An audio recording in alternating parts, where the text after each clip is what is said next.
Jóvenes, bienvenidos a esta primer clase de nuestro bloque número 4, que se denomina México postrevolucionario y que abarca los periodos presidenciales de 1917 a 1940. En esta primer clase vamos a hablar de los dos primeros periodos de esta etapa, que son el periodo de Venustiano Carranza, de 1917 a 1920, y el periodo de Álvaro Obregón, de 1920 a 1924.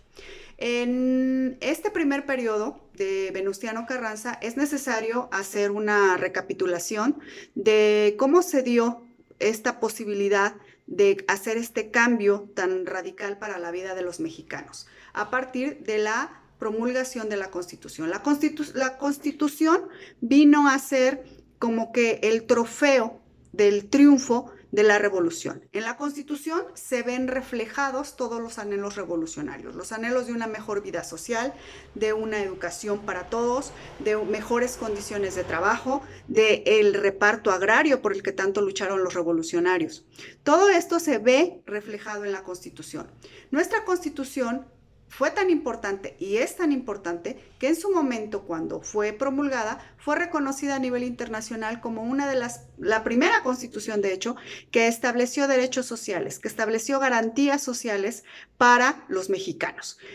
Nuestra Constitución, en una de sus partes, nos habla de las garantías individuales, pero nosotros no solamente tenemos garantías individuales, también tenemos garantías sociales, garantías de sociedad, las garantías de educación, las garantías de propiedad y las garantías de trabajo. Son los tres artículos emblemáticos de la Constitución: el artículo 3 sobre educación, el artículo 27 sobre propiedad y el artículo 123 sobre el trabajo, sobre la vida laboral. Entonces, de lo que se trataba era de que esos gobiernos, después de la revolución, después de promulgada esta Constitución, buscaran la manera de hacer valer la Constitución, de llevarla a la práctica, de que no fuera letra muerta, de que no nada más fuera teoría, sino de llevarlo a la práctica.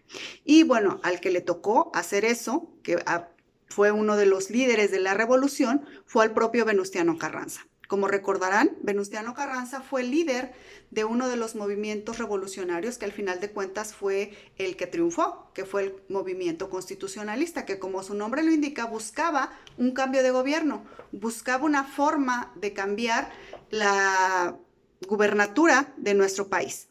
Y eso sucedió a través de la Constitución. Por eso su movimiento se llamó Movimiento Constitucionalista. Él triunfa al hacer esta nueva Constitución y logra que esa Constitución pues sea promulgada y empiece a ser aplicada.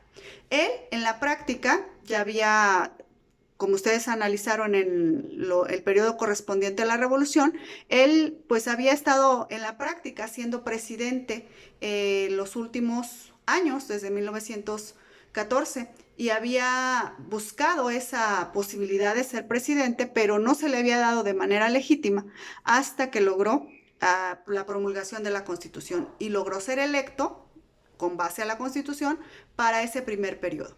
El texto original de la Constitución nos habla de que los periodos presidenciales debían ser de 4 años. Hoy sabemos que son de 6, pero eso es porque hubo una modificación a ese texto original. Ya en las siguientes entregas vamos a hablar cuándo se dio y cómo se dio este cambio. Pero los primeros periodos presidenciales fueron de 4 años. El periodo correspondiente entonces a Venustiano Carranza después de su elección era de 1917 a 1921. No logró culminar este periodo porque la muerte lo sorprendió. Fue asesinado en 1920 y por eso hablamos de un periodo de 1917 a 1920. ¿Qué sucedió en esos años que pudo ser presidente Venustiano Carranza? Bueno, en esos años tocó que el mundo estaba viviendo una situación de guerra, estaba enfrentando la Primera Guerra Mundial, con dos grandes bandos enfrentándose entre sí en esa Primera Guerra Mundial. ¿Cuál fue la postura de México? México no intervino en esa Primera Guerra Mundial. México, a través del presidente, se declaró imparcial, se declaró neutro, es decir, no estaba ni a favor ni en contra de ninguno de los bandos. Las condiciones de México no eran propicias para intervenir en ninguna guerra, pero tampoco hubo necesidad no se vio la necesidad de México de intervenir en la guerra como sucedió después en la Segunda Guerra Mundial. En la primera no intervenimos, no tuvimos ninguna participación. México estaba pues en una situación triste, lamentable, como había sido en los últimos años, porque pues estábamos después de una guerra, siempre hay devastación, no había que reactivar los campos, había que reactivar la economía, había que darle cauce a todo lo que estaba establecido en la Constitución. Y para poder darle cauce a todo eso que estaba establecido en la Constitución, se buscó hacer instituciones. Se buscó crear a un México institucional, es decir, a un México que tuviera instituciones que le dieran certeza, que le dieran vida a lo que marcaba la Constitución. Y a partir de ahí empieza el camino de la creación de esas instituciones. Con Venustiano Carranza hubo un gobierno que pues fue reconocido desgraciadamente por los ciudadanos como un gobierno un tanto corrupto. Se ocupaba incluso un concepto llamado carrancear, en honor al apellido de Carranza, como sinónimo de robar. Carrancear, te lo carranceaste. Ese era un sinónimo que nos habla de cómo la población veía al gobierno carrancista, desgraciadamente. En ese periodo también se dio los primeros repartos agrarios que marcaba la Constitución. Los primeros gobiernos, hasta el gobierno del general Plutarco Elías Calles, fueron gobiernos que no le dieron mucha importancia al reparto agrario, a pesar de que era una de las situaciones más sensibles que marcaba la Constitución.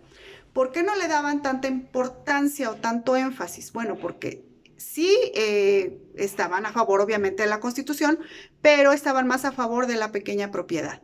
Y a través del reparto agrario se empezaron a crear lo que se conoce como ejidos, que son propiedades en comunidad, propiedades sociales, en los que varias personas, varios campesinos son dueños de extensiones de tierra para poderlas trabajar de manera comunal. Entonces, estos primeros periodos presidenciales hicieron reparto agrario, pero no lo hicieron con mucho énfasis, lo hicieron como para cubrir esa necesidad, para cubrir lo que decía la Constitución.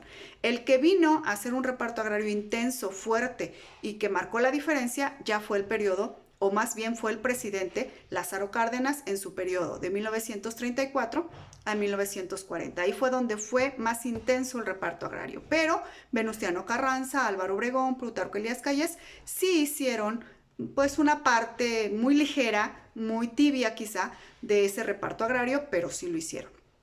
Venustiano Carranza no logró terminar el periodo de los 4 años que marcaba la Constitución.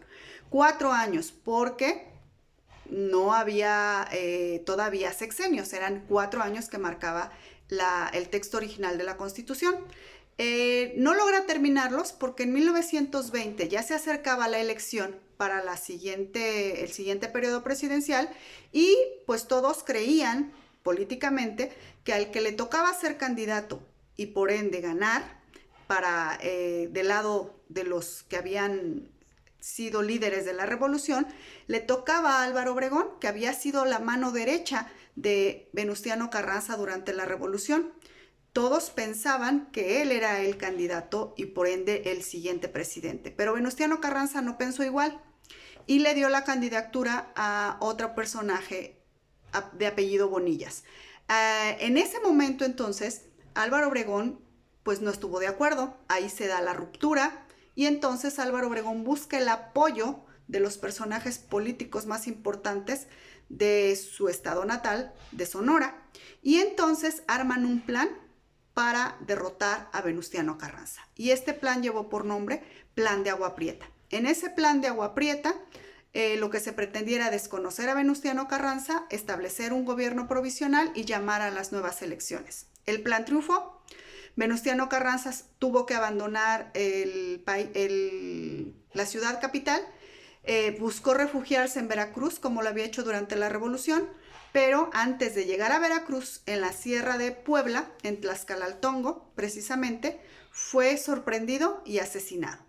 El asesinato de Carranza se dio el 21 de mayo de 1920 y con eso pues termina su periodo presidencial, se nombra como presidente interino, como lo marcaba el plan de Agua Prieta, se nombra como presidente interino a Adolfo de la Huerta, que inmediatamente llama a las elecciones correspondientes y entonces se lleva a cabo la elección en la que se elige a Álvaro Obregón. Álvaro Obregón entonces va a ser el siguiente presidente con 4 años en su mandato de 1920 a 1924. Como les decía, en estos periodos se fueron marcando las instituciones de manera muy enfática para poderle dar vida a la Constitución.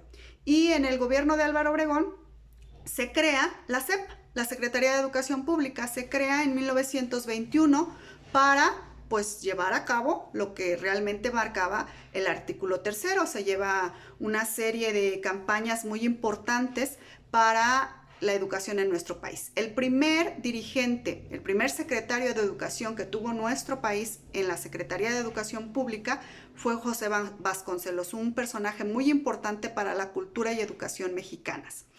Empieza una campaña muy fuerte para hacer escuelas, para llevar escuelas a las comunidades más apartadas, para hacer efectivo el artículo 3º constitucional. Se da una campaña muy fuerte del muralismo de nuestro país. El muralismo es una corriente en la que grandes pintores hicieron murales muy grandes, sobre todo en edificios públicos, para dar vida y enseñarle a las nuevas generaciones lo que había sucedido en la Revolución. El muralismo fue parte fundamental de este periodo denominado periodo, o más bien etapa, del muralismo, que siguió algunos años siguientes, pero que dio inicio precisamente y promovido y motivado por el gobierno de Álvaro Obregón. Hasta este punto vamos a llegar con la clase de hoy. Continuamos con algunas partes que nos hicieron falta del gobierno de Álvaro Obregón para la siguiente entrega. Que tengan muy bonito día y síganse quedando en casa. Que estén muy bien.